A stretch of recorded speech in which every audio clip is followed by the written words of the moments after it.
Mais bonjour à tous et merci d'être avec nous pour cette première séquence du ZCL News. Dans un instant, nous allons recevoir Madame Marie Callot. Bonjour. Bonjour. Elle est chef de projet pour le dispositif local d'accompagnement départemental. Elle va nous expliquer un petit peu comment ça fonctionne et les objectifs de ce dispositif. Ensuite, nous allons recevoir Monsieur Georges Boucard. Il est coordonnateur général du PARE. C'est un parti réformiste écologique éducationnel. Il fera le point avec lui sur la situation. Elvina Diman, la chronique ABC des entreprises, on parlera de la fiscalité. Marie-Annette Catalan, elle est technicienne de l'UDAG, sera aussi avec nous, avec une agricultrice bio-représentante du groupement bio de la Guadeloupe. Vous savez que le bio se développe beaucoup. Sinon, l'actualité, c'est le dispositif École ouverte, vacances apprenantes au collège d'Anse-Bertrand. Ça permet aux enfants de profiter un petit peu en même temps des vacances, mais de rattraper les grèves, les mouvements qui ont été perdus. Donc, on fera un petit point là-dessus. L'atelier de réalisation Petit Point Petit Quoi en bois, ça, c'est un jeu de mon enfance. On le refait. Cette fois-ci, en petit point quoi, c'est à Mornalo. Charlie Dagonia était sur place. Et puis le nettoyage de la place du Moule, à Jean. C'était pendant le week-end pascal. Très important que nos plages soient accueillantes en dehors des sargasses. Voilà un petit peu ce qui fait le sommaire. Et nous sommes avec nous jusqu'à 14h. Et on va commencer tout de suite avec Madame Callot. Alors, je disais que vous êtes chef de projet d'un dispositif mis pour l'accompagner. Alors, expliquez-nous un petit peu l'objectif premier de ce projet. Alors, le dispositif local d'accompagnement départemental, c'est un dispositif qui est public et gratuit et qui s'adresse à toutes les structures de l'économie sociale et solidaire. Oui. Donc, pour refaire un point sur l'économie sociale et solidaire, c'est, si on le définit d'une manière assez simple, j'ai envie de dire, c'est entreprendre autrement pour permettre en fait le développement économique en respectant les humains. Donc, il y a toujours cette notion d'utilité sociale dans l'économie sociale et solidaire. C'est vrai que beaucoup d'associations aujourd'hui sont dans le dispositif économie sociale et solidaire et ça permet même de créer des emplois. Ah, complètement, c'est tout à fait vrai. Faut savoir qu'en Guadeloupe, l'économie sociale et solidaire, ça représente 10,7% de l'emploi, donc c'est quand même beaucoup. Oui, oui, sur le pays de chômage, oui, c'est beaucoup. Tout à fait, et on est à plus de 12 000 emplois, donc c'est quand même non négligeable. Alors, les gens qui vous regardent, bien évidemment, que ce soit des associatifs ou autres, se demandent, bon d'accord, ce dispositif, comment il fonctionne concrètement, qu'est-ce qu'on doit faire pour y avoir droit, est-ce que ça se traduit financièrement ou ce sont des choses qui sont mises en place à part? Alors, le dispositif local d'accompagnement, donc DLA, c'est un dispositif qui a pour but d'aider les structures à se développer. Oui. Donc, on va passer par une phase d'accueil où on va donc accueillir la structure pour voir si elle est éligible au dispositif. Donc, tant qu'elle a 1 an d'existence et qu'elle répond bien aux critères de l'ESS, c'est-à-dire d'être d'utilité sociale, d'avoir un fonctionnement démocratique, de ne pas rechercher l'enrichissement, oui. On va être donc sur une structure de l'ESS. Si on s'adresse également aux structures qui sont employeuses ou en passe de l'être, c'est-à-dire qu'une association qui a besoin d'aide pour devenir employeur, pour créer son premier emploi, oui. On l'accompagne également dans cette démarche. L'accompagnement se fait comment après qu'on ait examiné les critères dont vous m'avez parlé? Alors il y a ça, et en fait ensuite on va passer par une phase qu'on appelle de diagnostic, où on va nous analyser tout ce qui se passe dans la structure, donc c'est majoritairement des associations, on va regarder le projet associatif, on va regarder la gouvernance, les finances, la communication, le marketing, tous les aspects de la structure. Et en fonction de ce qu'on a analysé, on va ensuite proposer un plan d'accompagnement à la structure. Ce plan d'accompagnement, donc ça peut être de plusieurs types. On va par exemple identifier une problématique en communication et mettons, on va dire en finance. En disant, mettons, avec la crise du Covid, beaucoup de structures se sont retrouvées en difficulté et on va pouvoir donc l'accompagner, mettons, sur cette problématique financière et également sur la problématique de communication. On va donc l'aider en organisant des thématiques collectives avec d'autres structures qui ont les mêmes problématiques où la structure peut venir, un intervenant va présenter différentes façons de faire un plan de communication, par exemple. Mais on va également l'aider d'un point de vue individuel, où là, on va faire intervenir soit un intervenant extérieur, un prestataire, ou si c'est de notre ressort, on va intervenir nous-mêmes dans la structure pour l'accompagner. Cet accompagnement dure je veux dire temporellement, pendant combien de temps?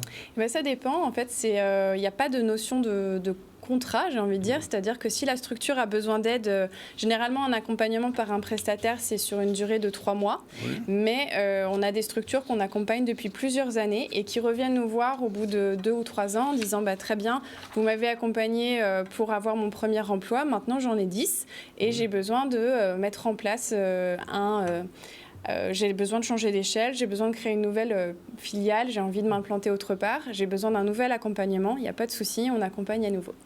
Et donc, ce dispositif d'accompagnement, il est gratuit, j'imagine? Il est gratuit, tout l'accompagnement est gratuit.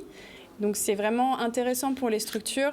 L'objectif, c'est vraiment de permettre de développer l'ESS, donc en Guadeloupe, qui est déjà un secteur qui est développé, mais qu'on accompagne en fait avec du conseil, avec des prestations collectives, d'ingénierie collective, avec des gens qui viennent, je vais dire, donner des cours en fait sur comment on va gérer un plan de communication, comment on fait pour mettre en place son document unique d'évaluation des risques professionnels, comment choisir un contrat de travail pour son salarié, tout ce genre de choses. Oui. Alors, une fois cela mis en place, la structure se développe de façon autonome ou alors l'accompagnement continue Alors, on ne la laisse pas complètement dans la nature. Hein, donc, on est avec elle pendant toute la durée de l'accompagnement. Donc, ça peut être nous, hein, comme je le disais, qui allons l'accompagner. Ça peut être également un prestataire. Et une fois que l'accompagnement a eu lieu, on fait un suivi. On voit comment ça s'est passé. Est-ce qu'il porte ses fruits ?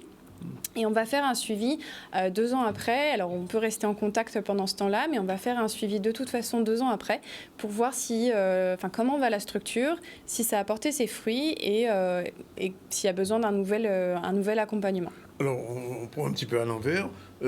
Si une personne vous contacte le DLA, dit « Bon, voilà, j'ai tel projet ».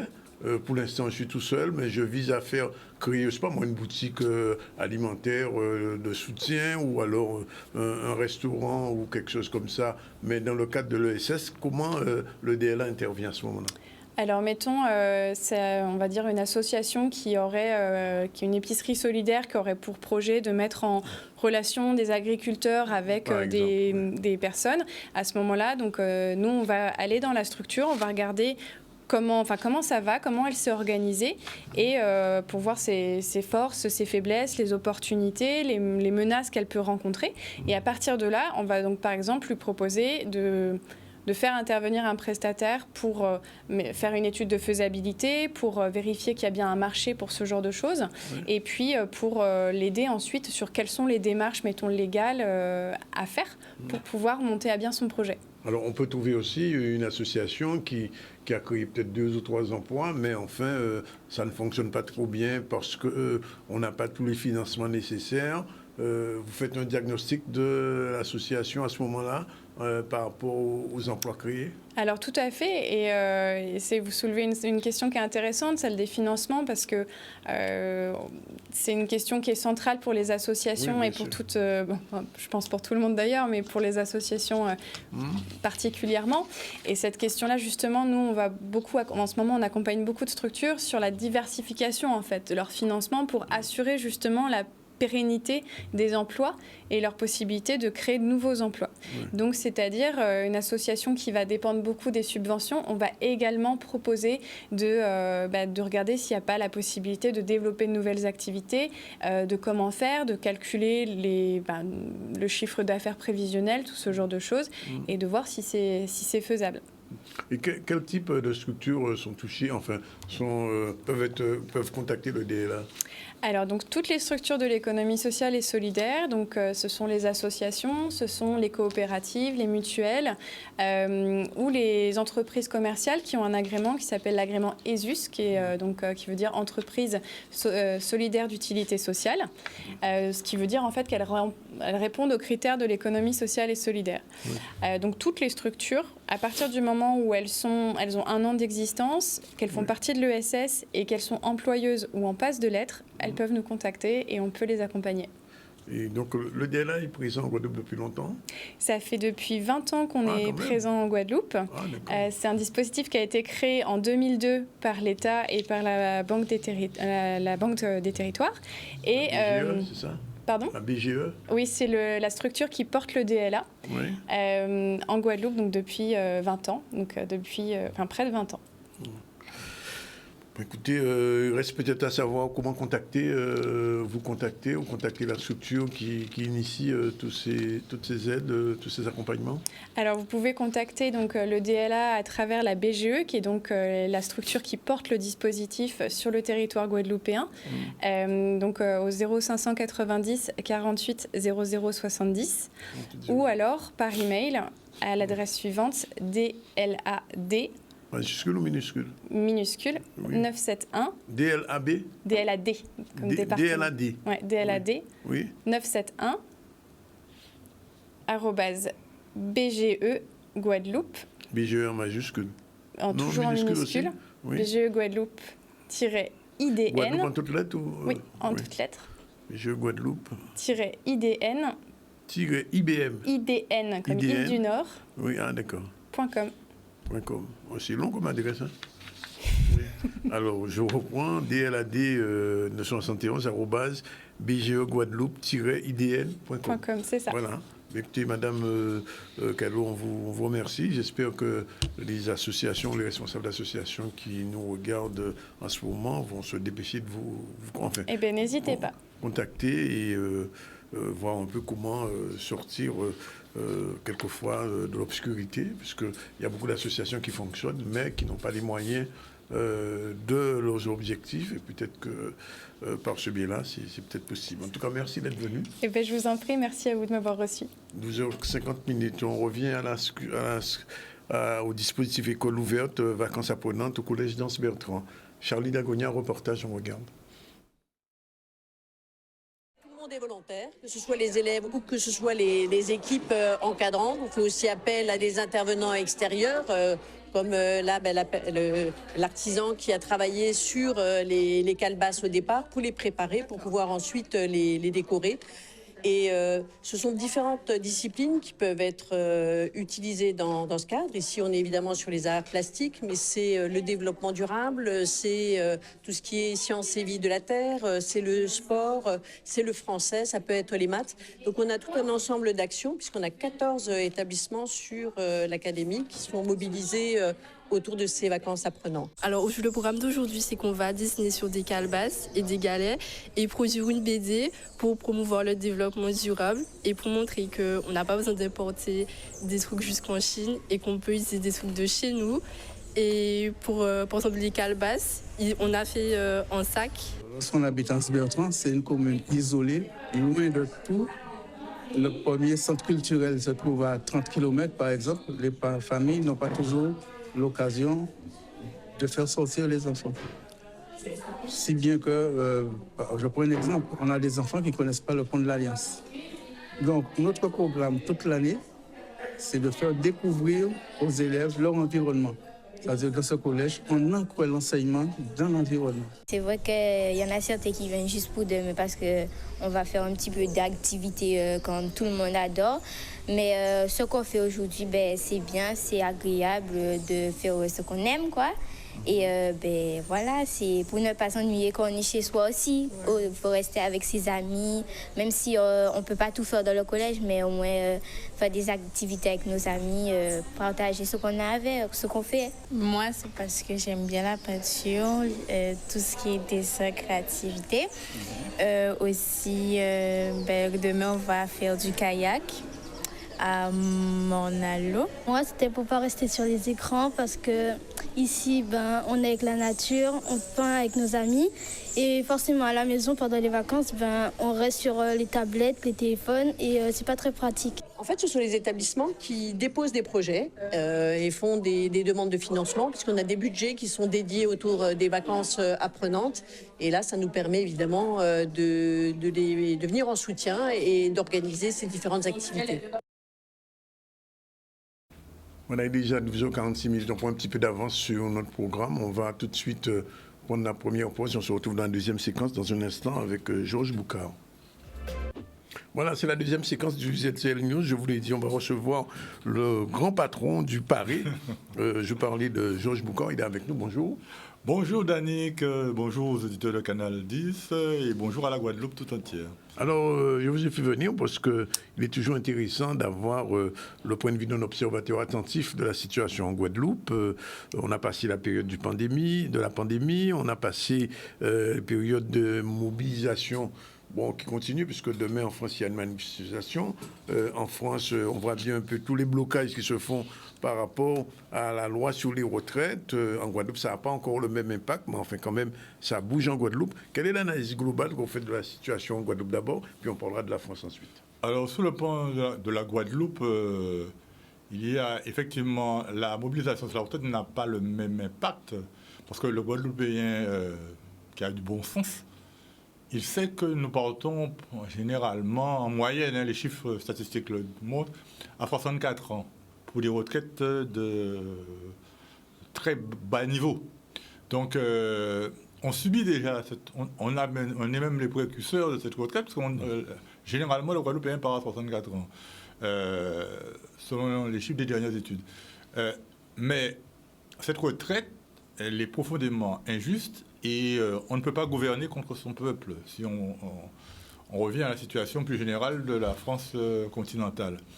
Ce gouvernement-là est autiste, c'est pas une injure pour les autistes, mais je veux dire qu'il n'entend pas, il ne comprend pas, il passe en force, et on est à la veille d'une situation qui peut déboucher sur un nouveau mai 68 en France, si le pouvoir s'obstine à ne pas écouter les corps intermédiaires, à ne pas prendre l'avis de ces corps intermédiaires, qui sont la véritable représentation de la société.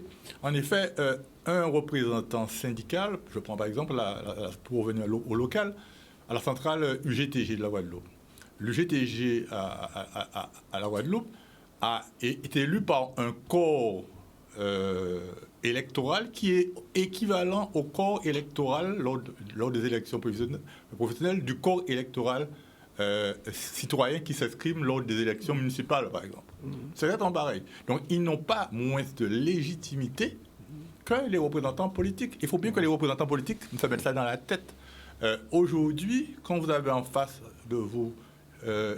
Nomertin, M. Domota, vous avez des gens qui ont une vraie légitimité politique. Et il faut les écouter. Parce que, à force de ne pas écouter Laurent Berger de la CFDT en France, à force de ne pas écouter le dernier patron de la CGT, on se retrouve avec des blocages sociétaux. Et nous sommes sur un blocage sociétal en France, parce que la France est divisée depuis Raffarin entre la France d'en haut, qui jouit de tous les privilèges. Il faut savoir que rien que pour le premier semestre de l'année 2022, les entreprises qui travaillent dans le secteur de l'industrie pharmaceutique, ceux qui ont produit le vaccin contre le Covid, ont fait 60 milliards d'euros de bénéfices. 60 milliards d'euros de distribution de dividendes, 150 milliards d'euros de distribution de dividendes sur l'exercice 2022, alors que pour faire la réforme, il suffit de 12 milliards d'euros. Donc, il suffirait de faire une taxe sur les super profits pour financer le déficit de la retraite. On préfère ponctionner le peuple, le bas peuple, la plèbe, le tiers-État, si on revient au vocabulaire révolutionnaire de 1789. Mais ce tiers-État et cette plèbe, eh bien, elle va...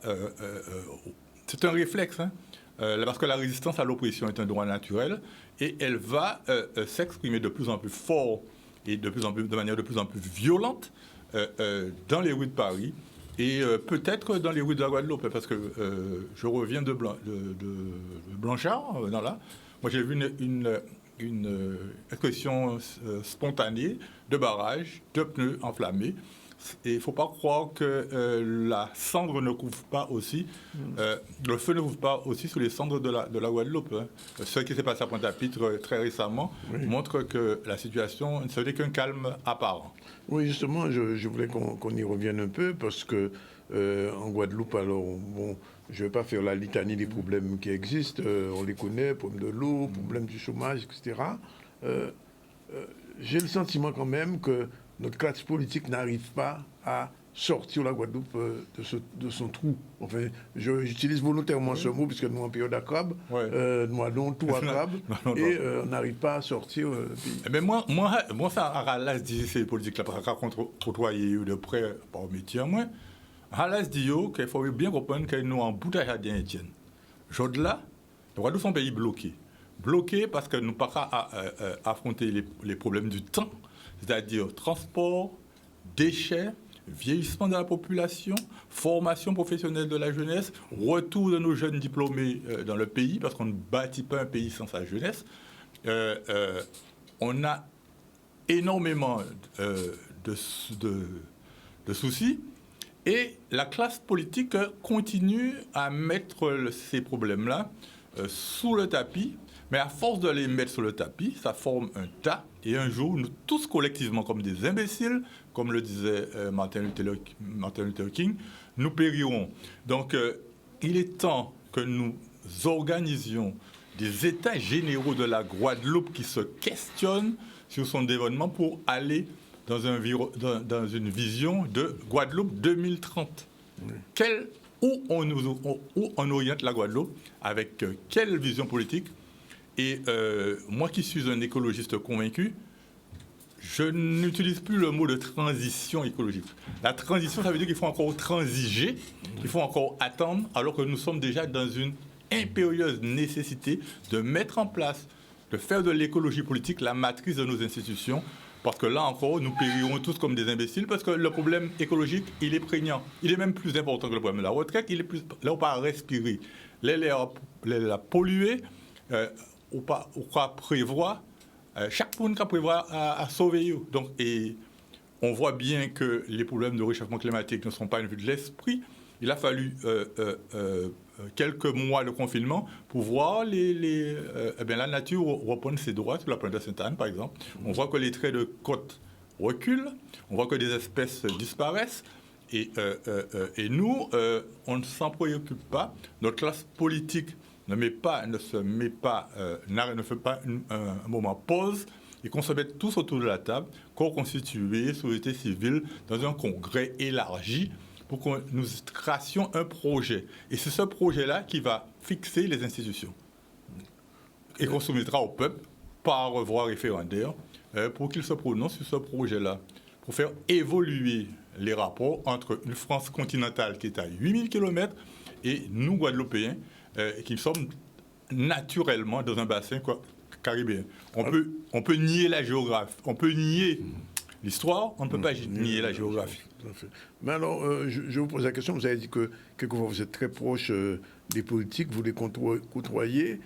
Qu'est-ce qui leur empêche d'avoir cette vision d'un développement guadeloupéen réel? C'est-à-dire, je disais il y a 2 jours, on a le sentiment que nos politiques ne fonctionnent que dans le cadre de leur mandat, qui Jean Caille fait moins réélu, et donc on ne va pas plus loin. Non, c'est clair, c'est une préoccupation de court terme, préoccupation sur la réélection. Et c'est la primauté de l'intérêt individuel, de l'intérêt du cercle premier, de l'intérêt de personnes qui se gavent sur un certain nombre de marchés publics, qui construisent des fortunes pour mettre à l'abri quelques générations, et avant l'intérêt particulier, l'intérêt des Guadeloupéens, qui, eux, en fait, le Guadeloupéen n'est pas exigeant avec ces politiques, en réalité. Lui, ce qu'il demande, c'est qu'il y ait la voirie, qu'il y ait l'éclairage, qu'il y ait un transport, qu'il y ait des conditions pour une meilleure attractivité. Il sait bien que tout le monde ne va pas travailler à la mairie, ça c'est terminé. Donc, ce qu'il demande, c'est que c'est les conditions d'une meilleure attractivité des territoires. Nous l'avons bien compris, moi je travaille avec un maire, on l'a bien compris aux Abîmes, et c'est pour ça que nous mettons en place les conditions d'une meilleure attractivité du territoire. Et ça, il faut que d'autres politiques nous rejoignent sur ce terrain-là pour faire en sorte que, en fait, je prends la rénovation urbaine de la ville des Abîmes. Si nous avons pu faire la rénovation urbaine, c'est que 500 millions sont allés à 500 millions. Alors que des fois, quand on a 100 millions, certains prennent 20 millions, 30 millions, et le reste, il n'y a que le reste qui va pour l'intérêt commun. Il faut inverser ça. C'est un peu la politique des dictateurs de certains pays qui se met en place. Donc voilà. Donc, je crois qu'il faut sortir de ça. D'ailleurs, la jeunesse est de plus en plus éclairée avec Internet, avec les moyens de communication. Ce qu'on pourrait faire avant, n'est plus possible. Et d'autant plus que les autorités de régulation, telles que la Chambre régionale des comptes, que le service régional de police judiciaire, que le GIE, groupement d'intérêt régional, se coordonnent de plus en plus et fait monter au monde verguin une kyrielle d'hommes politiques qui ont à répondre de leurs manquements ou de leurs agissements. Tout individu non condamné, présumé innocent, mais il n'y a pas de fumée sans feu. J'ai participé à la rentrée de la Cour solennelle de la Cour d'appel. Les 9 juges qui sont arrivés là, ils ne sont pas venus pour rigoler parce que leur profil, je l'ai étudié. C'est des profils Cour des comptes, inspecteur de la Cour des comptes, c'est des profils qui sont venus, d'ailleurs le préfet même, le nouveau préfet, son profil est celui-là, Cour des comptes. Il n'est pas venu pour plaisanter avec ceux qui mettent la main dans le pot de confiture. Alors, il y a une semaine environ, une semaine et demie, nous avons créé sur les réseaux sociaux un groupe qui s'appelle l'île du Sud, Guadeloupe. Et je me suis aperçu au fil des interventions, des discussions, que ces îles, Guadeloupe, Marie-Galante, les Saintes, Terre de Bas, Terre de Haut, la Désirade, j'ai pas envie de dire sont un peu oubliés, mais enfin, ne participent pas au développement global du pays. Ça aussi, c'est un problème. Absolument, mais moi j'ai eu le privilège, sur le plan professionnel, de travailler 3 ans à la tête d'une agence bancaire, d'une banque que je ne citerai pas, sur Marie-Galante. Les problématiques de développement des îles du Sud, j'ai rencontré quelqu'un que je nommerai, parce qu'on ne lui rend pas suffisamment hommage, c'est Philippe Bavardet, à la tête du collectif des îles du Sud, avec d'autres, Marie-Galantais. Et nous avions travaillé avec Jean Girard, ancien maire de Grand-Bourg, sur la mise en place d'un rapport sur les îles du Sud. Ce rapport, je l'avais rédigé, puisque je n'étais plus dans cette banque à l'époque, mais cette expérience m'a servi pour rédiger ce rapport. Et ce rapport préconisait un certain nombre de moyens, notamment la création d'un groupement d'intérêt public sur la continuité territoriale, à l'instar de ce qui avait été fait en Corse. Parce qu'il faut savoir que dans le budget de l'État, quand la France continentale met 100 € pour la continuité territoriale de Corse, elle met 1 € pour l'ensemble de ce qu'on appelle les Outre-mer. Donc vous voyez, le rapport est de 1 à 100. Donc il faut maintenant réformer ça. Et le dernier rapport sénatorial sur la continuité territoriale, il dit bien qu'il ne faut plus se contenter de mesurettes. Cette petite augmentation de la DOM en fait, qui est un nouveau BUMIDOM déguisé qui ne dit pas son nom, et qui participe à la désertification, à la fuite de notre jeunesse, parce que ces politiques ne sont que dans un sens. C'est-à-dire qu'il aura fait gêne à nos partis. Mais on pas avoir le même dispositif-là, puis on fait retourner. Non. Donc, non, c'est... Il n'y a pas vie des pays-là. Voilà, c'est une espèce de génocide par substitution qui ne dit pas son nom. Mais ça, je sais bien que les Guadeloupéens, comme je disais, ils ont la capacité de prendre. C'est un peu un système... C'est un peuple magmatique, à l'instar. C'est pas le peuple péléen comme la Martinique, c'est un peuple magmatique. Qui apprend, il y a un beau matin, il y a un ski ou il y a une autre chose à faire au faisant. On ne sait pas, et ça fait que péter. Et après, tout le monde s'étonne. Mais c'est la sommation des frustrations, c'est la sommation de l'hyperconsommation. De chaque samedi, on reçoit dans nos boîtes aux lettres des incitations à consommer, alors que nous n'avons pas les moyens de cette consommation, notamment la grande majeure partie de notre jeunesse. Enfin, moi, j'ai demandé au service de la préfecture, je vais encore réécrire officiellement, de nous publier l'indice de Gini. L'indice de Gini, c'est ce qui permet de mesurer les plus hautes rémunérations et les plus faibles, pour regarder les écarts, parce qu'il y a un observatoire des prix qui regarde que l'augmentation des prix, mais les revenus, tout le monde, silence radio. La préfecture pour rien répondre moi, ça fait des années que je leur demande de publier, que l'INSEE fasse son boulot, c'est quand même sur leur travail, de publier l'indice de Gini, pour qu'on se rende compte que cet indice, qui est précurseur des crises sociales, eh bien, aujourd'hui, moi je le fais par mes propres moyens avec des universitaires avec lesquels je suis en relation, eh bien, il est en rouge. C'est-à-dire qu'en 2004, nous l'avions fait et on avait avec la préfecture que dans quelques années, il y avait une crise. Et on avait compté qu'il y aurait une vingtaine de morts. Fort heureusement, il n'y a eu qu'un seul mort. Oui. Malheureusement, Bino. Mais aujourd'hui, cet indice, il est encore plus rouge qu'en 2004. Donc, attention, Ravé Mounga ou l'empoche Panamera, Porsche Cayenne, mais là, c'est Tibouga Kevin Point, pas étonner les autres. Parce que la prochaine crise, ce ne sera pas entre communautés, ce sera entre ceux qui vivent dans des quartiers bien huppés avec des grandes clôtures, mais ça peut empêcher cette uptown de monter downtown, comme en la Jamaïque.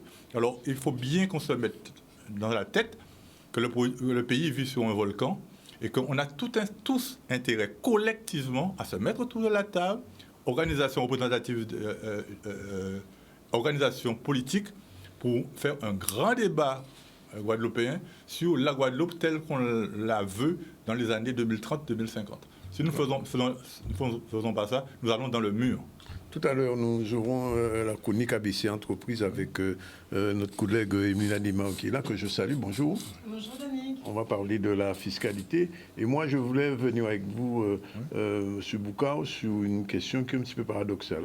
Alors, régulièrement, on nous cite comme étant l'une des régions où on crée le plus d'entreprises, mais en même temps, c'est une des régions où les entreprises disparaissent aussi rapidement. Alors, comment expliquer ce paradoxe? Mais c'est pas un paradoxe, parce que il y a deux choses qu'il faut bien comprendre dans la mentalité guadeloupéenne.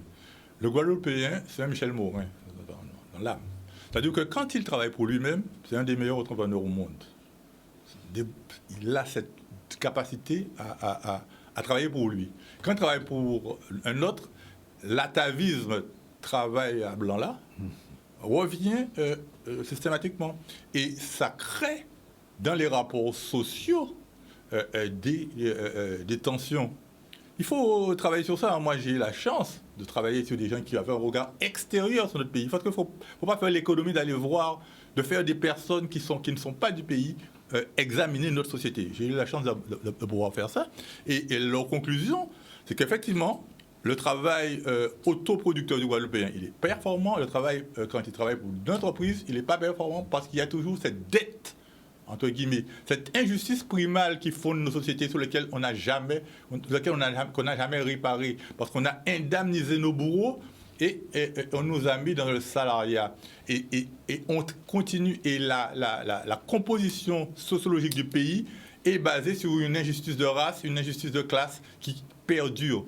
Les maîtres de l'import de distribution sont les descendants de ceux qui nous ont mis en esclavage, qui ont mis nos parents, nos grands-parents en esclavage. Et tout le monde met encore. Personne ne veut aborder ce sujet-là. Il est temps de faire, comme en Afrique du Sud, des commissions justice et réconciliation pour que nous puissions en discuter sans animosité. Parce que je rappelle toujours cette parole de Césaire, il ne fait point de moi un homme de haine pour qui je n'ai que haine.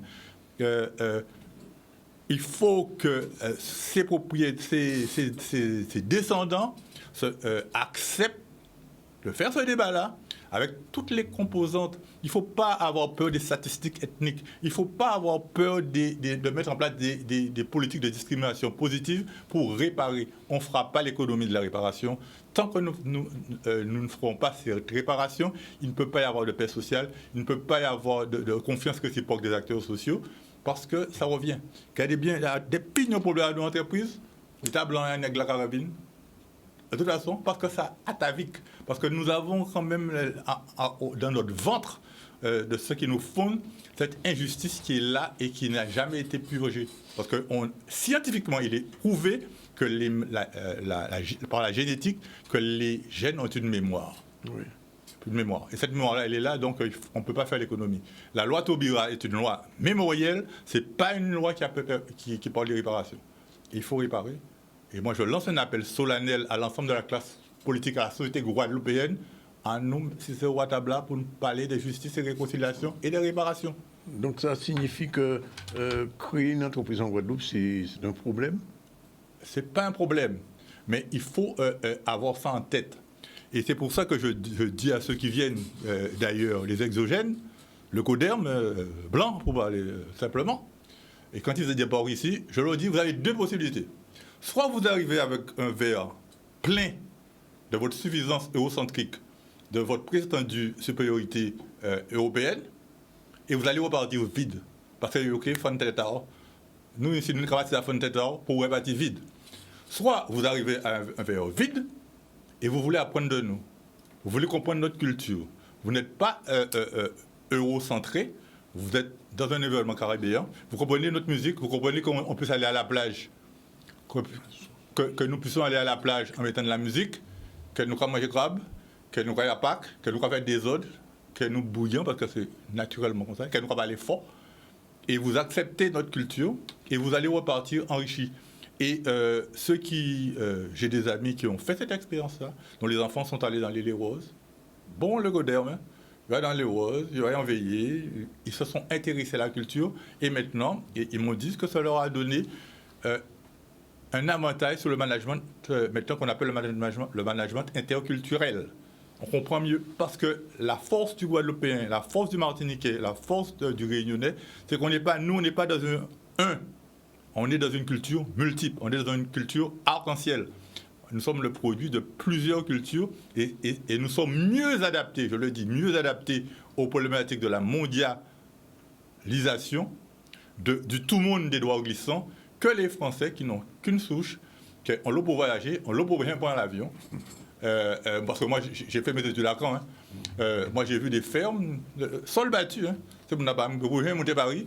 Alors qu'il n'y a pas pour mon avoir de pays pour prendre l'avion là. Même moi, Auguste, il a voyagé. Donc, même s'il a dit nous voyager vite ouvert parce qu'il l'a élevé. Mais nous, ici, il a voyagé. Ouais. Alors que ce type là, il a dans la province, il ne va pas parler français, il parle un français complètement non châtié. Et nous avons cette force d'être dans un environnement où nous avons écouté Voice of America, nous avons écouté Radio Havana, nous avons écouté le jazz, nous sommes multiculturels. Et on a cet avantage-là. Alors, on va donner la parole à Emeline, puisque c'est l'heure de sa rubrique ABC Entreprise, générique tout de suite, et on démarre.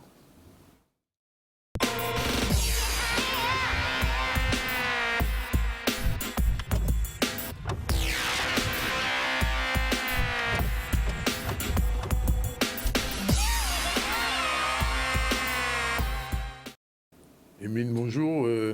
Chaque année, à la même période, il y a ce qu'on appelle en journalisme des marronniers, des choses qui reviennent régulièrement. Et pour l'entreprise, c'est la période de la fiscalité aussi. On en parle un petit peu aujourd'hui? Oui, tout à fait. Bonjour, chers téléspectateurs. Je vais surtout parler et rappeler les dates limites. En fait, tu n'aimes pas trop quand je viens pour cette partie-là. Les dates limites relatives aux différentes déclarations. Donc, on va commencer par la partie liée aux entreprises, mais il y a aussi et surtout, ce qui intéresse principalement nos téléspectateurs, les dates limites par rapport aux particuliers. Oui. Donc, pour toutes les entreprises, Danick, notamment celles qui sont soumises à l'impôt sur les sociétés, ça peut être effectivement des sociétés commerciales habituelles, et même on a aussi toutes les personnes qui effectuent des déclarations contrôlées. Par déclaration contrôlée, on entend les médecins, généralistes, les libéraux, professionnels libéraux, voilà, qui doivent déclarer leurs résultats chaque année, mais aussi, normalement, et c'est vrai que beaucoup de personnes ne le font pas, pour les sociétés civiles immobilières, donc les SCI, à l'impôt sur le revenu, il y a une date limite de dépôt des déclarations de l'activité de l'exploitation, de l'exploitation même de la société, que ce soit une société soumise à l'impôt sur les sociétés, à l'impôt sur le revenu sous forme de déclaration contrôlée, ou encore les SCI, qui est le 3 mai, normalement, 2023. C'est bientôt. Bientôt, mais en fait, l'avantage qu'on a, c'est que, dans un mois, comme la plupart des entreprises font des téléprocédures, donc passent par des cabinets comptables ou autres. Donc effectivement, ils bénéficient d'un délai de 15 jours supplémentaires. Et donc, si tu fais 3 plus 15, on tombe au 18 mai. Sauf que le 18 mai, c'est le jeudi de l'Ascension. Donc, il y a encore un petit jour. Oui. Et donc, la date limite, c'est le 19 mai pour l'envoi de l'ensemble des déclarations d'activité d'exploitation, hormis donc pour les micro-entrepreneurs qui, eux, déclarent... les micro-entrepreneurs sont... Ils ne sont pas concernés, puisque les micro-entrepreneurs n'ont pas l'obligation de déposer des comptes. Eux, ils ont l'obligation de déclarer mensuellement les recettes qui ont été perçues au niveau de leur activité et ils sont tout de suite, effectivement, taxés dans la foulée de la déclaration mensuelle. Donc, eux, ils ne sont pas concernés par cette obligation. Ce sont vraiment les entreprises qui sont soumises au régime normal, réel normal, et aussi, comme je disais, les SCI normalement, mais c'est vrai que beaucoup ne le font pas, et ainsi que les déclarations sous forme de bénéfices non commerciaux et aussi les bénéfices agricoles. Donc, normalement, toutes les autres sociétés, mis à part les auto-entrepreneurs, sont obligées normalement de déposer leur déclaration d'activité d'exploitation avant le 19 mai prochain. Alors, je pose quand même la question, puisque je me souviens, il y a 2 ans, on a parlé de l'automatisation de la déclaration, c'est-à-dire que la prise directe pour les particuliers, c'est pas ouvert aux entreprises, ça? Alors, c'est pas du tout... Enfin, pour le moment, ça n'est pas ouvert aux entreprises, mais ça ne saurait trop tarder. Ah bon? Et ça pose effectivement la question de nos métiers, aussi, de l'existence de nos métiers, mais il faut rappeler quand même que l'expert comptable n'est pas là uniquement pour télédéclarer, mais surtout pour apporter un conseil à l'entreprise. Il faut savoir qu'avec bientôt la facturation électronique, comme on en parle, et comme on va en parler de plus en plus, parce que c'est vrai que là, il faut sensibiliser aussi le public sur ce sujet, à partir de juillet 2024, donc c'est demain. C'est bientôt, oui. Voilà, c'est ça. Les entreprises auront l'obligation de recevoir des factures électroniques. Électronique, toutes les entreprises? Alors, les factures... Enfin, comment t'expliquer? On aura l'obligation d'émettre en 2026, c'est-à-dire que les sociétés basiques auront l'obligation de faire leurs factures de façon dématérialisée à partir de juillet 2026 en fonction de leur échelle. Donc, les petites entreprises de Guadeloupe sont concernées par ça. Mais les grosses entreprises de type EDF, par exemple, auront l'obligation déjà d'émettre en 2024. Donc, comme ils vont émettre des factures électroniques en 2024, nous serons obligés de recevoir de façon électronique en 2024. Ça veut dire que dès juillet 2024, la plupart des sociétés devront effectivement s'inquiéter de savoir comment est-ce qu'ils vont être paramétrés pour recevoir la facturation électronique en 2024. Et donc, du coup, ça va poser la question de l'automatisation dont tu parles, puisque comme toutes les factures sont reçues électroniquement, comme elles seront envoyées électroniquement, les calculs se feront très certainement de façon quasi automatique, mais il faudra quand même une intervention humaine pour pouvoir régulariser toutes les problématiques liées au calcul. Il arrive parfois que lorsque tu fais un bilan, tu as des produits constatés d'avance, des charges constatées d'avance, donc il faudra quand même l'intervention humaine pour vérifier que les calculs de clôture seront justes. Mais il y a des chances qu'à partir de 2024, qu'il y ait un gros début d'automatisation. Ça veut dire que les entreprises maintenant ne pourront plus y échapper. Je veux dire, les gens qui ne faisaient pas de déclaration, qui faisaient... Ça veut dire effectivement qu'on dirait que les taux se resserrent, entre guillemets, et que là, tout va devoir passer au travers d'une grosse machine. Et donc, actuellement, les cabinets comptables, notamment mes confrères, nous sommes à cheval sur comment on va gérer ce flux-là, parce que ça va être encore un nouveau bouleversement au niveau de l'ensemble des activités. C'est vrai qu'on a beaucoup parlé du passage à la déclaration sociale nominative, la DSN. Oui. On a parlé énormément de tout ce qui était clôture mensuelle, mais là, plus que jamais, effectivement, ça nous guette. Et ça va être un sacré chantier, notamment courant 2024. Et même les entreprises vont devoir se préparer. Alors, quid? Parce qu'il va y avoir de vrais problèmes, de vraies questions.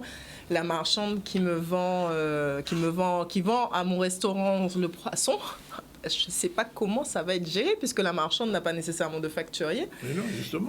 Et le restaurant n'est pas digitalisé. Et le restaurant, pourtant, va bien devoir acheter son poisson. Donc, pour l'instant, ce sont plein de questions qui sont en suspens, qui sont en interrogation, comment la gestion va se mettre en place. Et ça va peut-être répondre à la question de l'automatisation, mais on n'y est pas tout de suite. Mais c'est vrai que ça arrive à grands pas. Mais ça veut dire que ce qu'on dit en anglais, le gap entre les gens digitalisés et non digitalisés va... C'est-à-dire que c'est bien pour cela que ça fait déjà plusieurs années que on intervient sur l'obligation, entre guillemets, la contrainte qu'on a de passer à l'outil informatisé. Et c'est vrai qu'il y a beaucoup de personnes qui, jusque-là, ont fait beaucoup de résistance. Il y en a encore qui ne veulent pas entendre parler de mail ou autre. Je pense à un de mes clients à qui on ne peut pas envoyer de mail parce qu'il a dit qu'il refuse... il refuse le mail? Il refuse le mail. Donc, c'est comme ça. Il vient récupérer ses documents papier. Et c'est la question qui va se poser sur la gestion à venir parce que tout rentre dans le digital. Oui, mais, effectivement, mais ce système-là a aussi un avantage qu'on ne voit pas encore. Mais je ne veux pas vous rappeler les chiffres de la fraude fiscale et la perte pour l'État. Oui. Et aussi derrière, tous les problématiques de blanchiment. Oui. Parce que nous sommes dans une zone où le blanchiment d'argent, il est quand même gros. Je ne vais pas désigner des lieux, mais vous connaissez bien toutes les îles qui sont autour de nous. Elles n'ont pas une très bonne réputation. Et d'ailleurs, c'est pour ça qu'il y a même une antenne de Tracfin qui s'installe. Oui. Donc par rapport à cela, il faut savoir que par exemple pour les collectivités, nous sommes déjà avec la plateforme Chorus dans l'obligation de demander à ceux qui travaillent avec nous de passer en démat. Voilà, vous ne pouvez pas travailler avec la ville des Abîmes si vous n'avez pas une sirène et si vous ne passez pas par la plateforme Chorus. Parce que derrière, le Trésor public, il ne peut pas traiter, il ne traite plus manuellement.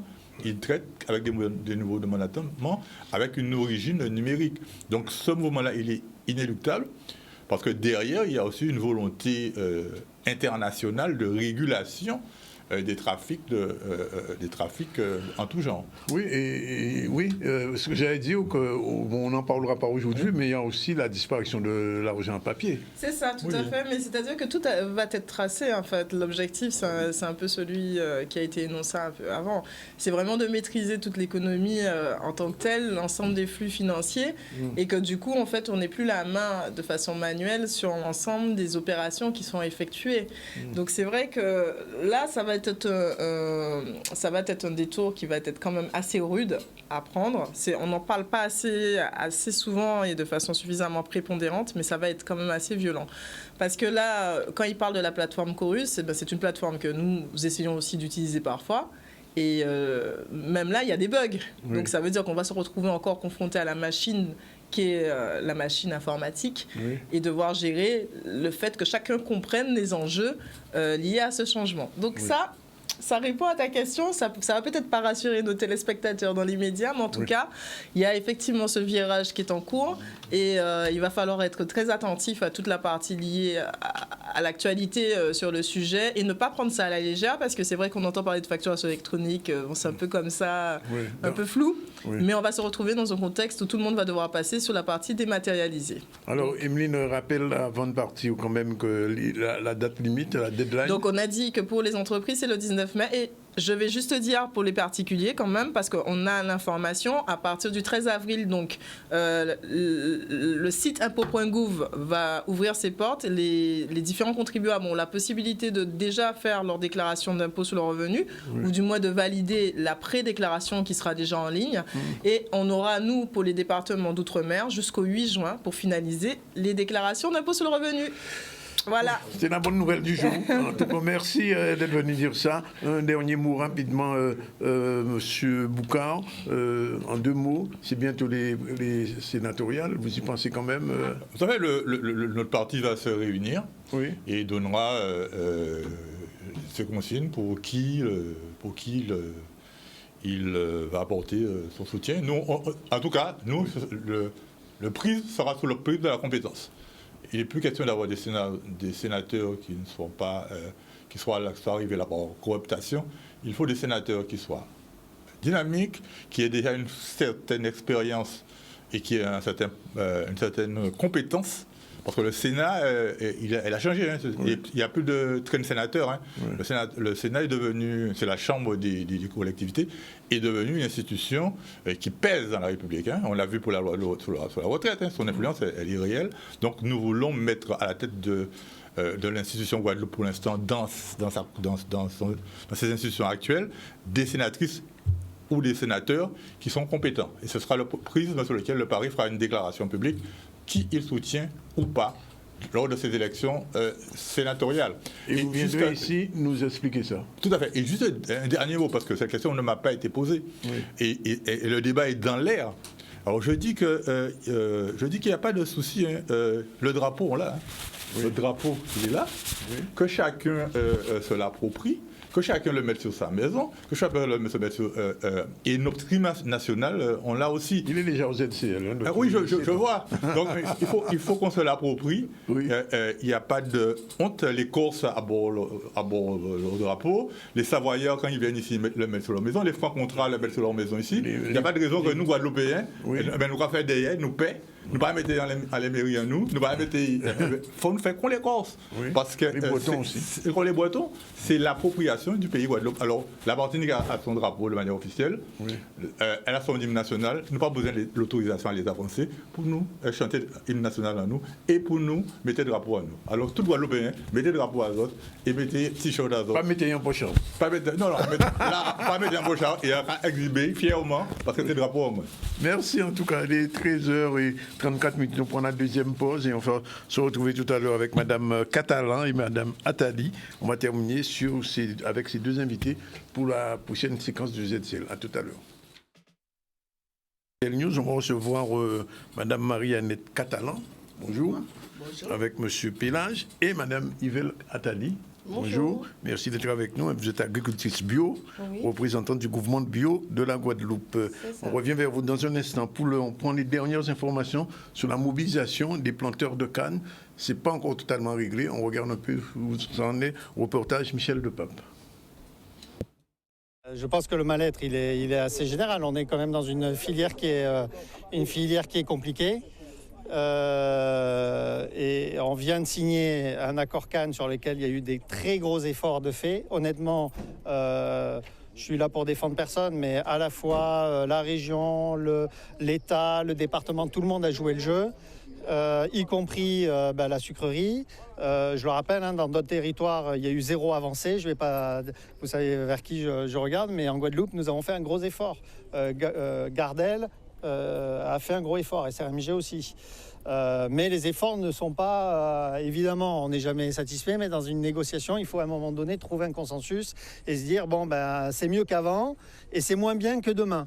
Et on va continuer à travailler ensemble et on va continuer à regarder de quelle manière on peut améliorer les choses. Je pense que c'est ce que ces messieurs mettent en cause aujourd'hui, remettent en cause, puisque vous le savez, nous avons signé une nouvelle convention samedi en présence de tout le monde. Ce que remettent ces messieurs en cause, que les personnes qui étaient autour de la table n'étaient pas représentatives du monde des planteurs, c'était pas les bonnes personnes et c'est ça qu'ils remettent en cause. Voilà ce qui est la raison de ce rassemblement, j'imagine.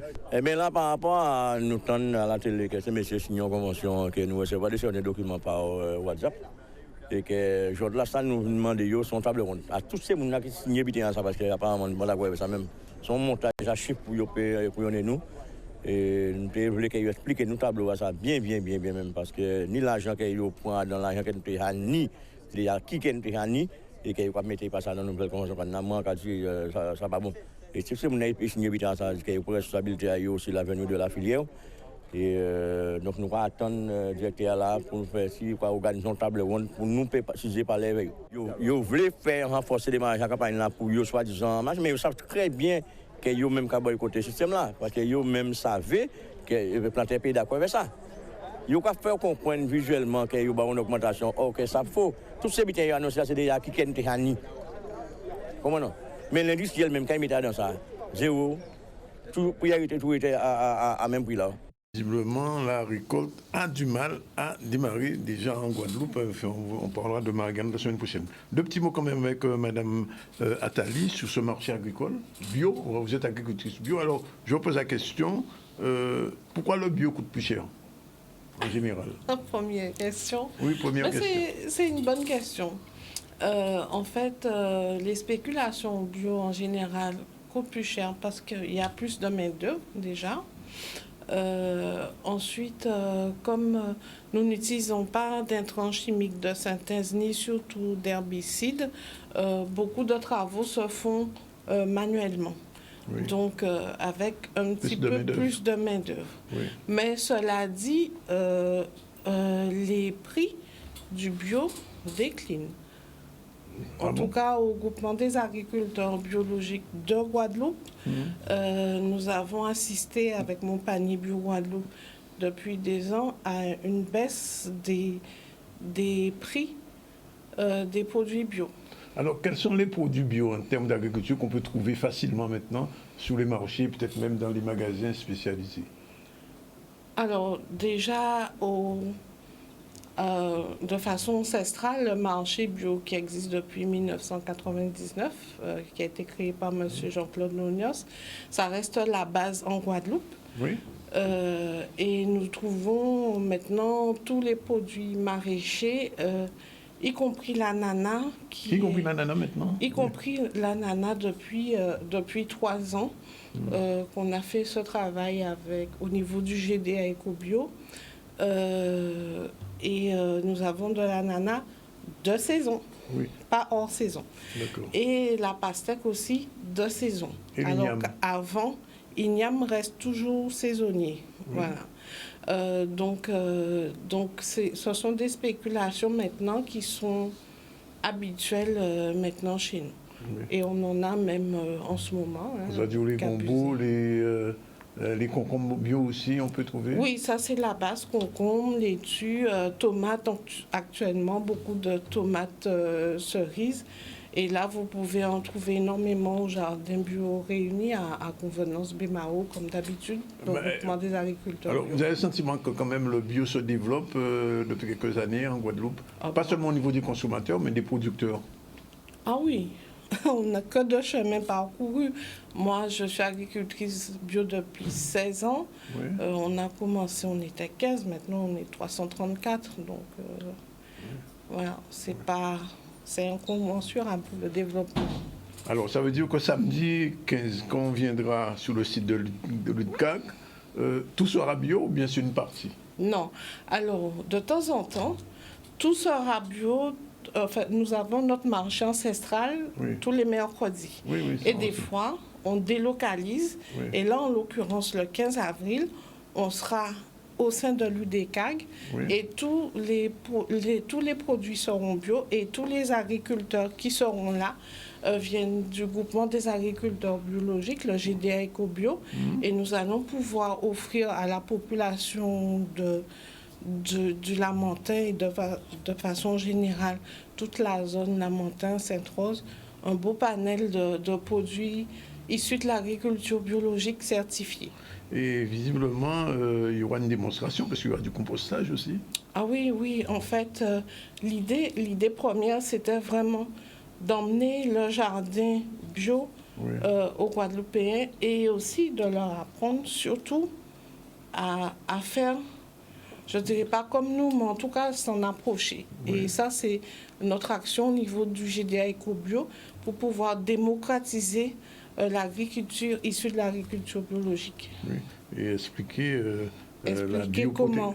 Comment faire de l'amendement soi-même, donc le compost soi-même, comment planter soi-même, comment choisir ses semences non traitées, ça c'est important parce que souvent, à la base, les gens achètent dans les groupements des semences traitées et il faut faire attention. Donc il faut apprendre aux gens à déceler les problématiques et ce qui est écrit derrière les étiquettes pour l'achat des semences. Et aussi voir comment on peut être autonome au niveau des semences de chez nous. D'accord. Et donc, je vois que à 11h30, il y aura même un show musical avec Loïc. Loïc, c'est un chanteur bio. En tout cas, peut-être qu'il va s'y mettre. Le 15, ça c'est sûr. Bon. Écoutez, on prend mot, c'est samedi 15 de 7 à 14h sur le site de l'UDAG, pardon. Et ce marché du Nord Grande Terre avec des produits bio et des agriculteurs et agricultrices bio. Oui, voilà. Donc, ils verront nos têtes. Et bien entendu, ils pourront toujours venir au groupement des agriculteurs bio à Convenance tous les mercredis après-midi. Tout à fait. Voilà. Ok, je me tourne vers Madame Catalan et Monsieur Camille Pélage. Camille Pélage qui est de la CNBT, l'un des grands patrons de la CNBT. Et donc, vous êtes venu ici parce qu'il y a aussi quelque chose qui se prépare. Allez-y, Madame Catalan. Eh ben, nous avons un partenariat avec GDA EcoBio et la CANBT et qui se déroule très bien. Donc, ça fait le 3e marché bio et qui est réclamé par des clients que nous recevons et qui se sont habitués au marché bio et auxquels nous offrons des produits de qualité à travers le GDA EcoBio. Bien sûr. Voilà. Camille, je pose la question, ça veut dire que l'autonomie alimentaire dont on parle en Guadeloupe sera bio? Il sera, ou ne sera pas? En tout cas, déjà, il sera un retour vers ce que nous avons toujours su faire en Guadeloupe, notre production locale, et effectivement avec le moins d'intrants chimiques possible. Et c'est vrai que le président de la CNBT, qui est M. Gillesbar, comme vous le savez, est vraiment très impliqué dans une responsabilité des Guadeloupéennes, mais dans des circuits courts. Faire en sorte que le Guadeloupéen puisse revenir. Maintenant, on utilise des grands termes permaculture, mais c'est nos jardins créoles. Et ces productions bio, c'était le fait qu'on mettait, en général, c'était on avait c'était du fumier que nos parents. Donc, toutes ces pratiques-là, pour nous, deviennent des pratiques en fait modernes. Et il s'agit de retourner à ces pratiques-là, mais de continuer à travailler, de former, d'éduquer. Vous avez dit un instant quelque chose, est-ce que le bio coûtait cher? Mais en réalité, quand on fait somme toute par ailleurs, c'est moins de médicaments, moins de problèmes de santé. Mais oui, c'est la santé. Ça veut dire que ça nous coûte beaucoup moins cher que de se produire chimiquement. Ça, c'est une chose. Et il y a une action qui est complémentaire. Vous avez parlé de composteurs. La CNBT fait une grosse action de distribution de composteurs à la population pour que nous puissions effectivement avoir de plus en plus de gens qui se prennent en charge, soient responsables, se prennent en charge et puis mettre aussi la main dans la terre parce que, en fait, à l'époque, souvent, on avait ce rejet. Quand quelqu'un allait à l'agriculture, c'est parce qu'elle avait échoué en classe. Ben non. L'agriculture, c'est un vrai métier. Ça nourrit son homme, mais au niveau de nourrir son homme, on s'épanouit dans l'agriculture. Et c'est peut-être qu'il y a moins de stress, moins de problèmes sur ce territoire, si on était plus vers ce retour à la terre. Donc c'est une démarche haute qualité environnementale qu'entreprend la CNBT, mais c'est aussi une démarche de responsabilité guadeloupéenne. Donc, moi je pose à vous trois la même question. Est-ce que les jeunes agriculteurs ont pris conscience de la nécessité de s'impliquer dans le bio? Ah oui. Alors, d'ailleurs, je les salue, les JA, qui sont juste à côté de nous, à Convenance-Bémaro. Et donc, effectivement, la moitié des jeunes agriculteurs qui s'installent sont en agriculture AB et seront donc certifiés soit par EcoCert, soit par Certifac, l'un des deux organismes certificateurs qui sévit actuellement en Guadeloupe. Je note, Camille et Madame Catalan, que la CNBT fait beaucoup sur l'agriculture depuis quelque temps. Comme je le répète, c'est un objectif qui est clairement affiché par le président. Il y a toujours des marchés au Lamentin, un peu partout, des manifestations. C'est des marchés, c'est des composteurs. Bientôt, nous allons encore aller plus loin avec la population autour de cette prise de responsabilité. Et je pense que ça participe de l'autonomie alimentaire, des circuits courts. Et il y a d'autres choses à venir, mais bon, on ne peut pas tout dévoiler aujourd'hui. Je crois que le président a quelques initiatives particulières au niveau de la CNBT. Et rappeler, c'est quand même, on est quand même sur ce qui a été le bastion de la production agricole en Guadeloupe. 50% de la production agricole de Guadeloupe venait de la CNBT, en tout cas du territoire nord-Bastère. On ne fait que repartir dans une dynamique de production. Et je pense qu'aujourd'hui, on est sur le bon axe. C'est d'actualité. Et nous démultiplions, on a des élus qui sont dynamiques, on a des partenaires comme l'UDECAG, on a comme le groupement des agriculteurs biologiques de la Guadeloupe. On a vraiment aujourd'hui, on le sent, on a une bonne volonté, on a de bonnes volontés, de bonnes technicités aussi. Oui. Et ça, il faut le dire, quand on voit, on voit bien que ce sont des gens qui sont formés, qui savent de quoi ils parlent. Donc la Guadeloupe, il faut positiver les choses. Il y a quand même beaucoup d'espoir. Et on a un territoire dynamique, on a un territoire avec du potentiel. Il s'agit de développer tous les potentiels de ce territoire. Je ne peux pas ne pas poser à Camille Pélage la question. Ça va toucher Marie-Galante un jour. Ce n'est pas votre compétence politique, mais je pose quand même la question. Oui, non, mais c'est au-delà de ça. Je pense que Bien entendu, la CNBT sera un territoire exemplaire. Oui. Un territoire exemplaire en termes pratiquement un laboratoire. Mais justement, donc on se définit comme ça, vraiment à haute qualité environnementale. Et il ne s'agit pas pour nous de travailler un peu en masquant ce que nous faisons. Au contraire, il s'agit de faire en sorte que les gens comprennent que oui, c'est possible. Et à travers ça, ça doit irriguer, ça doit rayonner sur l'ensemble du territoire de l'archipel de Guadeloupe. Donc tôt ou tard, ça ira dans les îles du Sud. Tôt que tard, ou en tout cas, l'idée c'est que la Guadeloupe tout entière puisse emboîter le pas de la CNBT, mais en tout cas, nous continuons à travailler. Marie-Galante n'est pas en reste. Je rappelle quand même que Marie-Galante, les premiers rhums bio de Guadeloupe sont Marie-Galantais, qu'on se les dise. Oui. Hein? Et donc Marie-Galante a été un exemple pour le rhum bio, et maintenant on prend exemple en Guadeloupe sur l'action de Marie-Galante. Et pour nous noter, vous avez 2 Marie-Galantais en fait. Hein. Oui. Donc ça veut dire que...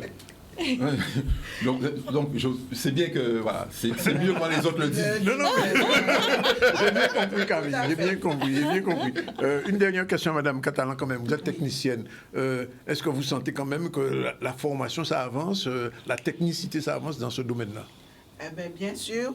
Et pourquoi nous sommes partenaires de ces actions en bio? Parce que nous avons des agriculteurs qui font de la canne. Oui. Et qui ont diversifié leur exploitation.